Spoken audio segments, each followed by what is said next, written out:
হাদি হত্যার আসামিদের দেশে ফেরানোর চেষ্টা চলছে জানান আইজিপি। কনসিলার অ্যাক্সেস পেলে কলকাতায় তদন্ত দল পাঠাবেন ঢাকা। কনসুলার অ্যাক্সেস পেলে আমাদের রুলস এন্ড রেগুলেশনস অনুযায়ী আমাদের কর্মকর্তারা অবশ্যই তাদের বন্দীদের সাথে তাদের পরিচয় আরো শনাক্ত করতে পারবে।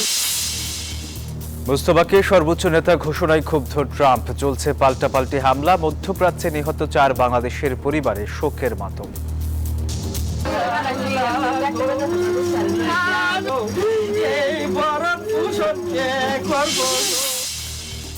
এবং মধ্যপ্রাচ্যে যুদ্ধের দামামায় বিশ্বজুড়ে জ্বালানি তেলের বাজারে অস্থিরতা চরমে। দাম বাড়ছে লাফিয়ে লাফিয়ে, সংকটে বিশ্ব অর্থনীতি।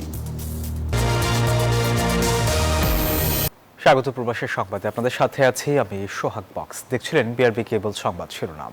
এবার বিস্তারিত। শহীদ উসমান হাদি হত্যায় ভারতে গ্রেপ্তার 2 অভিযুক্তকে ফিরিয়ে আনতে কাজ করছে সরকার। দায়িত্ব নেওয়ার পর প্রথম সংবাদ সম্মেলনে এই কথা জানান আইজিপি আলী হোসেন ফকির।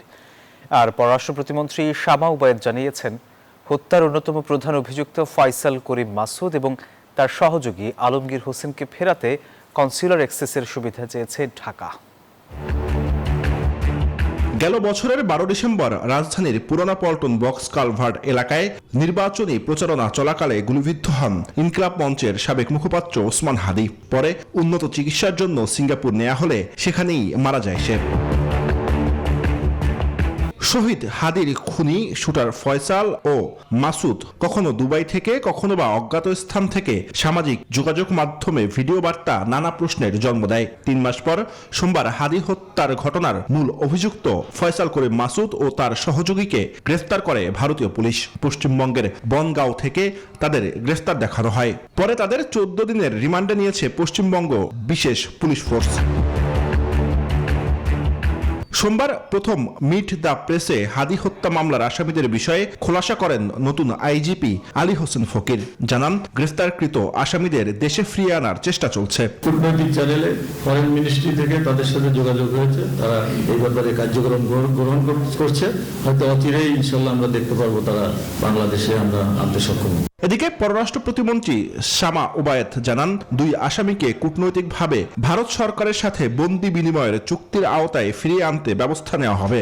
কনসুলার অ্যাক্সেস পেলে আমাদের রুলস এন্ড রেগুলেশনস অনুযায়ী আমাদের কর্মকর্তারা অবশ্যই তাদের বন্দীদের সাথে তাদের পরিচয় আরো শনাক্ত করতে পারবে, যাচাই করতে পারবে এবং সত্যতা যাচাই করে আমাদের পরবর্তী পদক্ষেপ তখন আমরা নিতে পারব। কনসুলার অ্যাক্সেস পেলে প্রধান 2 অভিযুক্তকে পরিচয় যাচাই করে পরবর্তী পদক্ষেপ নেওয়া হবে বলেও জানান প্রতিমন্ত্রী। তাকে ফিরিয়ে আনার ব্যাপারটা। জুবায়ের সানি, নিউজ 24, ঢাকা। ইরানের নতুন সর্বোচ্চ নেতা হিসেবে আনুষ্ঠানিকভাবে নির্বাচিত হলেন নিহত আয়াতুল্লাহ আলী খামেনির ছেলে মুস্তফা খামেনি। সোমবার ইরানের বিশেষজ্ঞ পরিষদ এই ঘোষণা দেয়, যা দেশটির রাষ্ট্রীয় টেলিভিশনে প্রচার করা হয়। মুস্তফা খামেনিকেই দীর্ঘদিন ধরে তার বাবার সম্ভাব্য উত্তরসূরি হিসেবে দেখা হচ্ছিল। এর মধ্যে ইরানের বিপ্লবী গার্ড বাহিনী আইআরজিসি এবং দেশটির সশস্ত্র বাহিনী নতুন সর্বোচ্চ নেতার প্রতি পূর্ণ সমর্থন ও আনুগত্যের অঙ্গীকার করেছে। এদিকে এবিসি নিউজকে দেয়া এক সাক্ষাৎকারে মার্কিন প্রেসিডেন্ট ডোনাল্ড ট্রাম্প বলছেন, যুক্তরাষ্ট্রের অনুমোদন ছাড়া ইরানের নতুন সর্বোচ্চ নেতা বেশি দিন ক্ষমতায় টিকতে পারবেন না। ইরানকে বিভক্ত করে বিশাল তেল ভান্ডার লুটের নীল নকশা করছে যুক্তরাষ্ট্র। সংবাদ সম্মেলনে এমন অভিযোগ করেছেন দেশটির পররাষ্ট্র মন্ত্রণালয়ের মুখপাত্র ইসমাইল বাঘাই।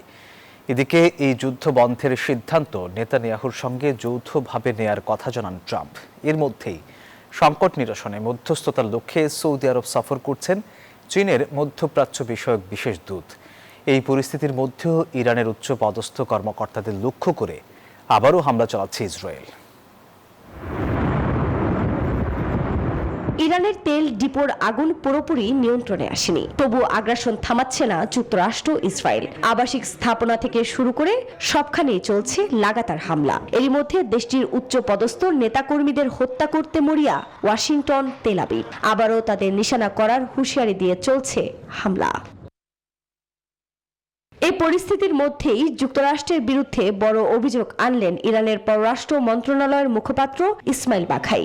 এক সংবাদ সম্মেলনে তিনি বলেন, ইরানকে বিভক্ত করে বিশাল তেল ভান্ডার লুটের নীল নকশা করছে ট্রাম্প প্রশাসন। তবে নিজ ভূখণ্ড রক্ষায় ইরানিরা পুরোপুরি প্রস্তুত বলেও কড়া ভাষায় জানান ইসমাইল বাঘাই। এদিকে যুদ্ধ বন্ধ নিয়ে এবার নতুন বার্তা দিলেন মার্কিন president Donald Trump. The Times of ইসরায়েলকে ফোনে দেয়া সাক্ষাৎকারে তিনি বলেন, ইরানের সঙ্গে যুদ্ধ শেষের সিদ্ধান্ত তিনি ইসরায়েলের প্রধানমন্ত্রী বেনিয়ামিন নেতানিয়াহুর সঙ্গে যৌথভাবে নেবেন। এমনকি এ বিষয়ে কথা চলছে বলেও জানান ট্রাম্প। জবাবে পাল্টা হামলা অব্যাহত রেখেছে তেহরানও। সোমবার ইসরায়েল লক্ষ্য করে একের পর এক ড্রোন ও ক্ষেপণাস্ত্র হামলা চালানো হয়। এতে বেশ ক্ষয়ক্ষতির কথা জানিয়েছে গণমাধ্যম। এমনকি ইরান, বাহরাইন, সৌদি, কুয়েত, কাতার সহ মধ্যপ্রাচ্যের দেশগুলোতেও হামলা চালিয়েছে ইরান। তবে যুদ্ধ বন্ধে মধ্যস্থতার লক্ষ্যে সৌদি আরব সফর করছেন চীনের মধ্যপ্রাচ্য বিষয়ক বিশেষ দূত জাইজুন। এরই মধ্যে সৌদির জ্যেষ্ঠ কর্মকর্তাদের সঙ্গে বৈঠকও করেছেন তিনি। আফরিন মৌ, নিউজ 24। মধ্যপ্রাচ্যে যুদ্ধে প্রাণ হারানো 4 বাংলাদেশের পরিবারে এখন শোকের মাতম। এর মধ্যে দুবাইয়ে প্রাণ হারানো আহমদ আলীর মরদেহ পৌঁছেছে গ্রামের বাড়ি মৌলভীবাজারে। সিলেট বিমানবন্দরে মরদেহ হস্তান্তর করেন প্রবাসী কল্যাণমন্ত্রী। এ সময় তিনি জানান, মধ্যপ্রাচ্যে অবস্থানরত প্রবাসী শ্রমিকদের পাশে আছে সরকার। পরিবারের ভাগ্য বদলের আশায় সৌদি গিয়েছিলেন টাঙ্গাইলের সখীপুরের মোশাররফ হোসেন, কিন্তু ইরান ইসরায়েলের যুদ্ধে ক্ষেপণাস্ত্র হামলায় প্রাণ হারান তিনি। নিহতের বাড়িতে চলছে আহাজারি। নিহতের পরিবারের সদস্যরা মোশাররফ হোসেনের মরদেহ দ্রুত দেশে ফেরত আনার দাবি জানিয়েছেন। ফোন যায় না পরে আমার আরেকটা বাসুর বিদেশ থাকি খবর কইতেছে হ্যাঁ যে এটা মারা গেছে। আল্লাহ যাত্রীরা প্লান থেকে গেছে, কার কাছে থেকে গেল, কার কাছে মানুষ করবো না, কেরা মানুষ করবো। লাশটি যত দ্রুত দেশে এনে সৎকার করা যায় আমরা সেই বিষয়টি নিশ্চিত করছি এবং এই পরিবারের আর্থসামাজিক অবস্থা আমরা দেখে গিয়েছি। ইনশাআল্লাহ সরকারের পক্ষ থেকে, আমাদের প্রশাসনের পক্ষ থেকে সকল ধরনের সহযোগিতা আমরা প্রদান করবো ইনশাআল্লাহ। একই চিত্র সৌদি আরবে হামলায় নিহত কিশোরগঞ্জের কটিয়াদির বাচ্চু মিয়ার বাড়িতেও। নিহতের পরিবার সহ এলাকা জুড়ে দেখা দিয়েছে শোকের ছায়া। পরিবারের একমাত্র উপার্জনক্ষম ব্যক্তিকে হারিয়ে এক ছেলে ও 2 মেয়েকে নিয়ে এখন দিশেহারা স্ত্রী জ্যোৎস্না বেগম। আমার তো একজন আছি না, আমার বাচ্চা তো শুধু আমার বাচ্চারা কি করবো, আমার বাচ্চারা কি দেখাশোনা করবো। কখনো তো লাশ পাওয়া গেছে না, আমি কিচ্ছু চাই না, আমার ছেলের লাশটা চাই। এই পরিবারের মতন যেন আর কোনো সন্তান, মা যেন তার সন্তান না হারায়, স্ত্রী যেন তার স্বামী না হারায়। তার লাশ আনার বিষয়ে আমরা যথাযথ কর্তৃপক্ষের সাথে যোগাযোগ করছি এবং আমরা আশা করছি খুব দ্রুতই তার লাশটি নির্বিঘ্নে আমাদের দেশে এসে পৌঁছাবে। দুবাইয়ে প্রাণ হারানো আহমদ আলীর নিথর দেহ ফিরল গ্রামের বাড়ি মৌলভীবাজারের বড়লেখার গাজীটেক এলাকায়। সব শঙ্কা কাটিয়ে সোমবার ঢাকা থেকে বিমানে মরদেহ পাঠানো হয় সিলেটে। সেখানে তার মরদেহ হস্তান্তর করা হয় পরিবারের কাছে। আজকে যে আমরা অনেক কষ্ট লাগে আমার ভাইয়ের জন্য, আর আশা করি আমি সরকারের মানে আমার বাচ্চা সরকার তো কোনো একটা অনুদান ফাইন্যান্সিয়াল সাপোর্ট দেওয়ার লাগে আমরা একমাত্র মামা আসলা, এখন তাই না আমার মাঝে নাই। এদিকে মধ্যপ্রাচ্যে অবস্থানরত প্রবাসী শ্রমিকদের পাশে আছে সরকার বলে জানিয়েছেন প্রবাসী কল্যাণমন্ত্রী আরিফুল হক চৌধুরী। প্রতিনিয়ত আমাদের কনসুলেটের মাধ্যমে যোগাযোগ অব্যাহত রয়েছে। এমনকি আমাদের মাননীয় প্রধানমন্ত্রীর নির্দেশে ওইখানে যারা অসুস্থ আছে, যারা ইনজিওর্ড হয়েছে, তাদেরকে বিভিন্ন হাসপাতালে চিকিৎসাধীন রয়েছেন। আহতদের সার্বিক খোঁজ খবর রাখা হচ্ছে বলেও জানিয়েছেন মন্ত্রী। Desk report, news 24। সৌদি আরবে ক্ষেপণাস্ত্র হামলায় 1 বাংলাদেশি সহ 2 জন নিহত এবং অন্তত 12 জন আহত হয়েছেন। রোববার নতুন করে এই হামলা হয়। নিহতদের একজন বাংলাদেশি নাগরিক এবং অপরজন ভারতীয় বলে দেশটির civil defence agency social media platform এক্সে দেয়া একটি পোস্টে নিশ্চিত করেছে। আইআরজিসি আগে জানিয়েছিল তারা সৌদির আল খার্জ সহ বিভিন্ন স্থানের রাডার সিস্টেম লক্ষ্য করে হামলা চালাবে।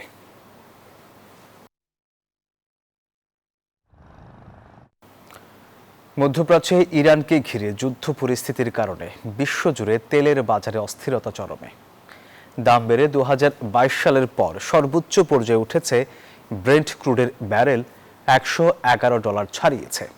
হরমুজ প্রণালী দিয়ে সরবরাহ বন্ধের আশঙ্কায় গভীর হচ্ছে সংকট, যা বিশ্ব অর্থনীতিকে নতুন করে ভাবনায় ফেলেছে।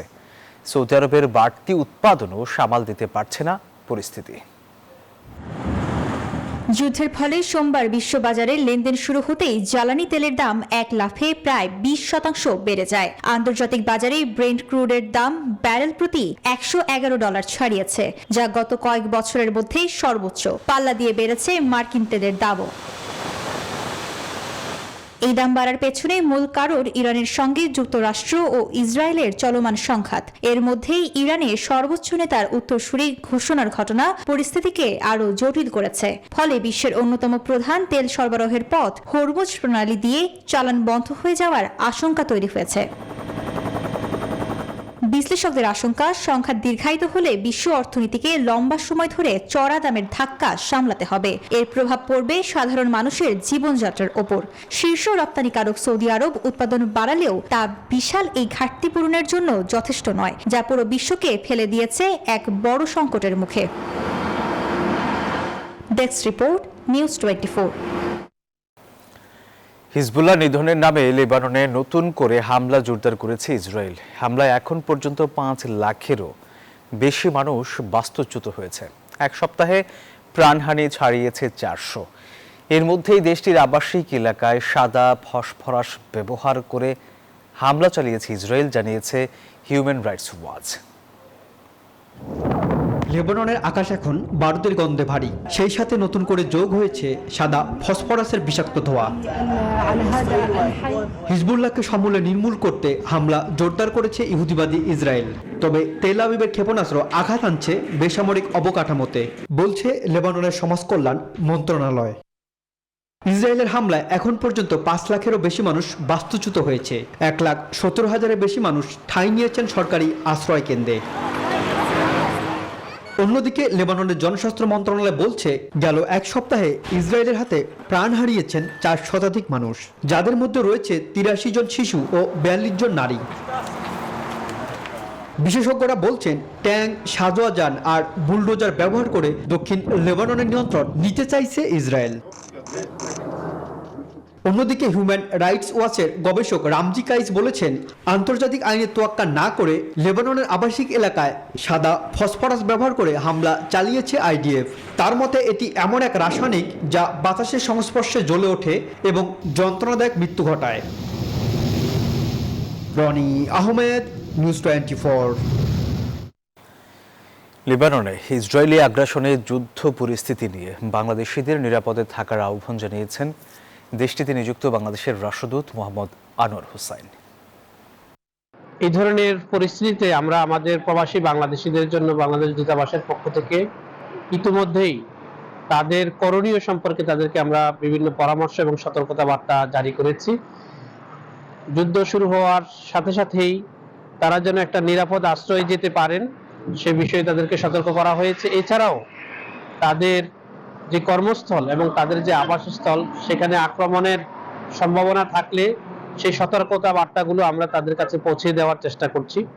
আমরা এখানকার স্থানীয় কর্তৃপক্ষ এবং বিভিন্ন আন্তর্জাতিক যে সংস্থাসমূহ আছে এবং আমাদের প্রবাসী বাংলাদেশি ভাই বোনেরা যারা তুলনামূলকভাবে একটু নিরাপদ জায়গায় আছেন, তাদের মাধ্যমে আমাদের প্রবাসী বাংলাদেশি যারা ইতিমধ্যে আবাসস্থল অথবা কর্মস্থল ত্যাগ করতে বাধ্য হয়েছেন, তাদেরকে আমরা পরামর্শ দিয়েছি। তাদেরকে বিভিন্ন জায়গাতে নিরাপদ জায়গায় থাকার ব্যাপারে সহায়তা করছি, পরামর্শ দিচ্ছি। এছাড়াও বিভিন্ন এনজিও গুলো কাজ করছে, তাদের সাথে আমরা সমন্বয় করছি। দর্শক, লেবাননে ইসরায়েলি হামলার জেরে আতঙ্কে কাটাচ্ছেন দেশটির নাগরিক সহ প্রবাসী বাংলাদেশিরা। আর এই বিষয়ে আরো বিস্তারিত জানাতে এই মুহূর্তে বৈরুত থেকে সরাসরি যুক্ত হচ্ছেন আমাদের সহকর্মী মিলন খান।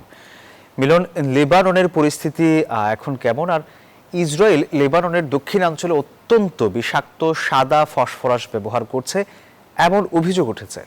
এই বিষয়ে কতটুকু জানাবেন আমাদের।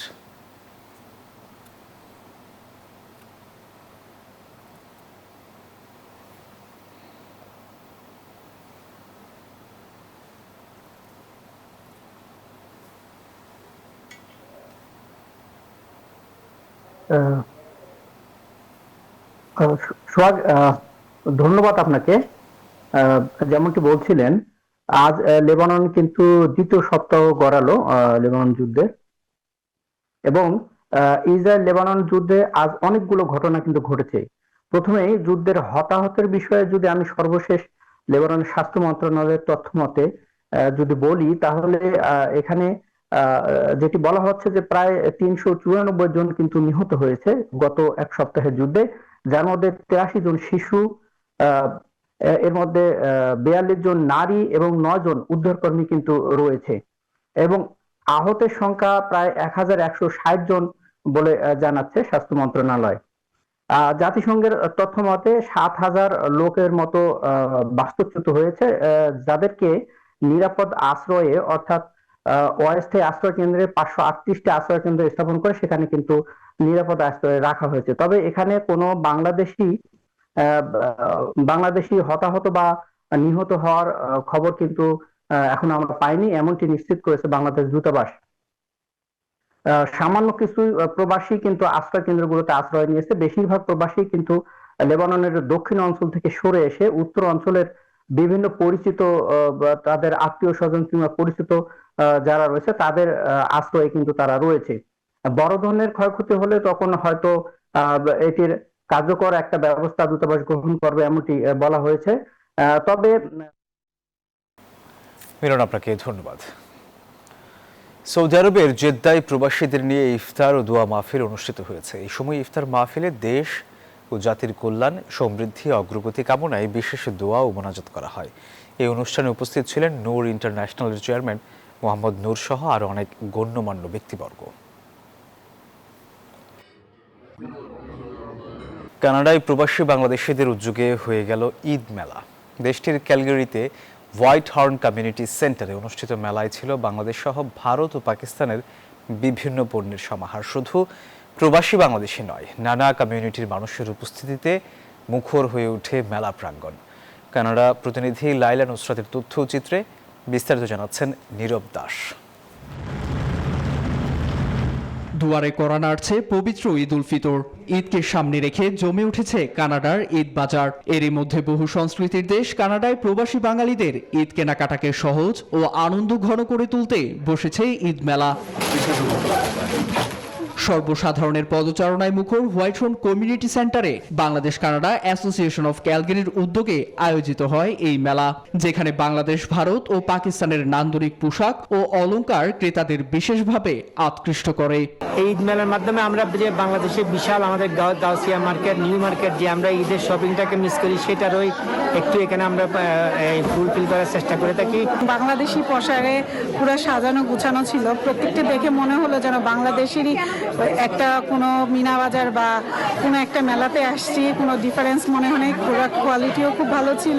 আয়োজন প্রবাসী যেন দেশের আনন্দ মেলার আবহ তৈরি করে। পরিবার পরিজন নিয়ে মেলায় এসে আড্ডা আর উৎসবের আনন্দ ভাগাভাগি করে নেন প্রবাসীরা। খুবই সুন্দর একটা মেলার আয়োজন করেছে বাংলাদেশের বিসিএসসি আয়োজনে বাংলাদেশ কমিউনিটি।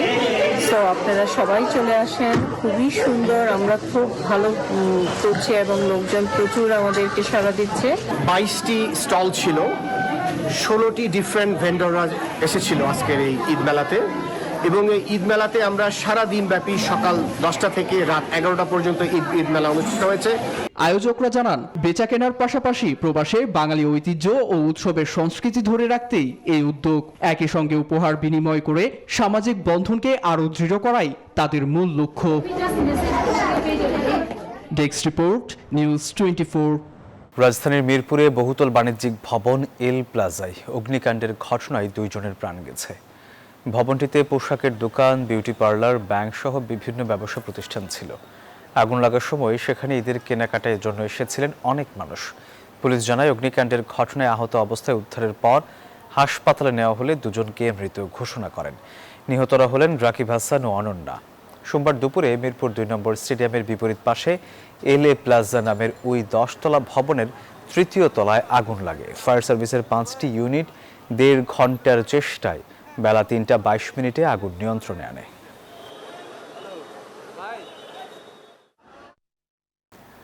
এবারে খেলার সংবাদ। এএফসি নারী এশিয়ান কাপ থেকে বিদায় নিয়েছে বাংলাদেশ। গ্রুপ পর্বে শেষ সমীকরণের ম্যাচে তারা উজবেকিস্তানের কাছে হেরেছে 4-0 গোলে। প্রথমার্ধে চেষ্টা চালালেও বিরতির পর সেভাবে খুঁজে পাওয়া যায়নি পিটার বাটলারের শিষ্যদের। কত স্বপ্ন, কত আকাঙ্ক্ষা, কত পরিকল্পনা নিয়ে না এশিয়া কাপের মূল পর্বে পা রাখে বাংলাদেশ। টুর্নামেন্টে আফিদাদের উন্নতি চোখে পড়েছে বটে, কিন্তু কাঙ্ক্ষিত লক্ষ্য অলিম্পিক কিংবা বিশ্বকাপ কোয়ালিফায়ারের স্বপ্ন পূরণ হয়নি। বাংলার জয়িতাদের হতাশা বলতে কেবল আসরে একটি গোলও করতে না পারা। পার্থের রেক্টাঙ্গুলার স্টেডিয়ামে উজবেকিস্তানের বিপক্ষে এই ম্যাচে ঘিরে ছিল নানা সমীকরণ। ম্যাচ জিতে সেরা 8 নম্বরে থাকতে পারলে সুযোগ মিলত অলিম্পিকে, কিন্তু ম্যাচ শেষে লাল সবুজের প্রতিনিধিদের নামের পাশে 4 গোল। 10 মিনিটে দিও রাখনের গোলে লিড নেয় উজবেকিস্তান। এরপর প্রথমার্ধে বাংলাদেশ কিছু আক্রমণ চালালেও গোলের দেখা পায়নি, প্রতিপক্ষ গোল বাড়াতে পারেনি।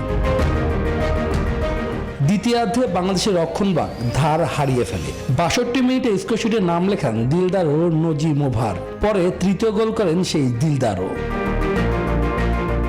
উজবেকিস্তানের হয়ে চতুর্থ গোল আসে নীলুফার কুন্দ্রাতোভার পা থেকে। মিলি আক্তারদের বাকিটা সময় কেটেছে গোলবার সামলাতে। 4-0 ব্যবধানে ম্যাচ জিতে কোয়ার্টার ফাইনাল নিশ্চিত করে উজবেকরা। শুভদেবনাথ, নিউজ 24।